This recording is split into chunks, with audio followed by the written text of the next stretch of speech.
Would you ever purchase a car blindly before looking into factors such as crash rating, gas mileage, and how the car is priced compared to other manufacturers? Of course not.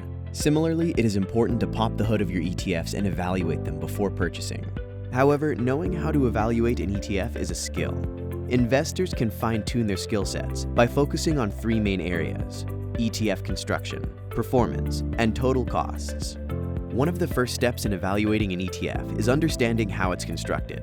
By looking at the underlying holdings, investors can develop a realistic picture of its overall exposure.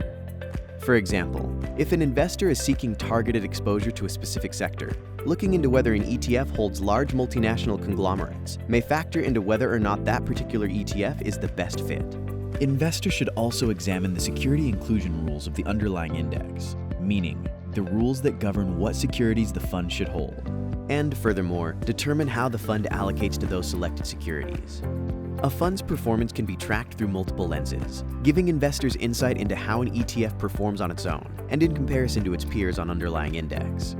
The primary lenses of performance are individual fund performance over time, giving insights into how market conditions affect it; performance versus peers, displaying how differences in fund makeup affect reactions to changes in the market; performance versus the underlying index, evaluating the total return difference to measure how closely an ETF performed relative to its index.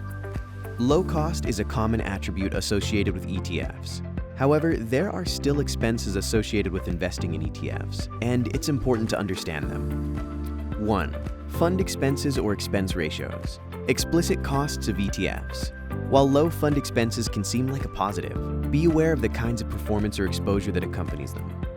2. Trading costs. These can include commissions, liquidity, and bid-ask spreads, which affect the ease of cost-effective trading.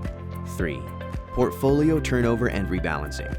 ETFs periodically rebalance their holdings to remain in line with their respective indexes and hold securities in the correct proportions. The more frequently they rebalance, the higher the portfolio turnover, and the greater the chance of elevating trading costs, providing a system of checks and balances. 4. Capital gains. Some types of ETFs may still generate tax liabilities. Knowing how to evaluate an ETF is a critical skill for a successful investor. By taking the time to pop the hood of an ETF, understanding its exposure, performance, and costs, you should be well equipped to choose the right ETF for your needs. To learn more, visit VanEck.com.